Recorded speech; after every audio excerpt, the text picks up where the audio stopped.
Well, I'll go a little different route. Yeah. Because that actually makes a little more sense in my head how he worded it. Yeah, I agree. Well, one of the things that you could do is decrease taxes, and stop funding the government, in a way. And by decreasing taxes, you're keeping more money in my pocket because I'm not funding this giant behemoth known as the government. Right. And the government's not paying to do things that you may disagree with. Got it. Gotcha. Do you understand what I'm trying to get at now? I understand that. From a policy initiation perspective, that totally makes sense to me. I disagree that simply decreasing taxes rebuilds the middle class, but I understand that. And I'm not saying that's a catch-all either. Right. I'm just saying that's one of the things that could be done. Because when it comes, I'm the type that, decrease taxes on the middle class or working families to enable them to move up the economic ladder. And so in a way, shift the tax burden onto those who can afford it better. That would be the policies. A general description of the policies that I would like to see is just shifting the tax burden onto the wealthy and powerful because they can better withstand that burden, and it can help to reverse the trend of the growing wealth gap. The status quo is only going to see more growth in the wealth gap, so we have to kind of look back and, what were the changes that occurred that brought us to this trend, and then let's reverse those. And what we've seen over the last 4 decades is a shift of the tax burden off the wealthy and onto everybody else. Right. I want to shift it back in order to regrow the middle class. And when you guys talk about the wealthy, are you talking about people or corporations or both? Both. I'd go with both. Okay. So like humans who have just a boatload of money in their bank. Yeah, the wealthy and the powerful, and those that are at the top of the, so when we talk about the growing wealth gap and you talk about the consolidation of money up at the top, it's those who control that wealth. Those are the ones that they have benefited from the system since the 80s, much more so than everybody else. It's time to reverse that and ask them to bear the burden while everybody else can catch up. That's my approach. Yeah, and I'd agree that kind of shifting it towards those who can afford to pay is a good way to do that.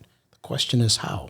Yeah, and so we can get into specifics if you want to get into. I would love to. I way prefer that. Okay. Like, what do you have some specific around this topic specifically? Well, I have an idea. Okay. Not everyone's going to agree with this, but who spends the most money, right? Wealthy. As a percentage of their income, they spend the least. Oh, that's... As dollars. Yeah. Most? I mean, like a working family is spending virtually every dollar they bring in then goes back out. A wealthy person, they bring in a lot of money, and in the total dollars of what they spend on stuff, it may be a lot, but it's only a small percentage of their income. And I'd agree with that statement. But with where I'm going is having a flat sales tax. With some things being... Are you for the state of Michigan? Well, what's the ideal? The ideal would be nationwide, but we're running for state senate. But we're running for state senate, so I'm keeping policy. It as a state policy. Yep, no, I understand that completely. I just was looking for the clarity because if we have a flat state sales tax and I want to buy a thing, I'm just going to drive into Ohio and buy it. And that's a possibility, yes. And under my kind of how I see it, and I haven't actually hammered out all the details, but it'd be say a 10% tax on water, and 90% of that would stay in the county. 10% of it would go to the state.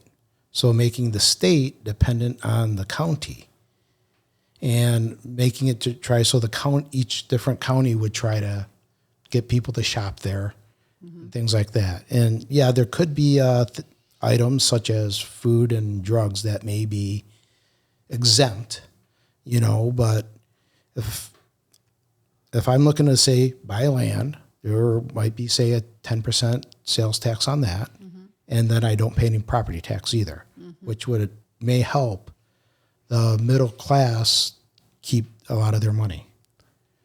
I disagree with that conclusion. Walk through it. All right. First off, let's say, okay, a flat sales tax. So you're eliminating the income tax. Yes, as well as the property tax. And property taxes. And okay, so in Michigan, we have, for our state budget, state taxes, we have an income tax of 4.25%. Correct. We have the sales tax that is currently 6%. Correct. You have property taxes. So the state millage for education is like 6 mils. So it's a little bit less than 1% for your property. Half your property value then gets 6 mils attached to it. But if you were to eliminate those taxes and just shift it all to a sales tax, you're looking at needing at least 14%, I think, of a sales tax in order to account for what you're eliminating in revenue. Well, hold on. And my 10% was just thrown out as an example. Yeah. And he wants to reduce. Okay, so you're talking about status quo replacing the money that we have now. Yes. I think he's also coming from a position of reduce the government anyway. Right. So you But don't now- need all of that money. And that's then going to be you have to identify what you want to eliminate.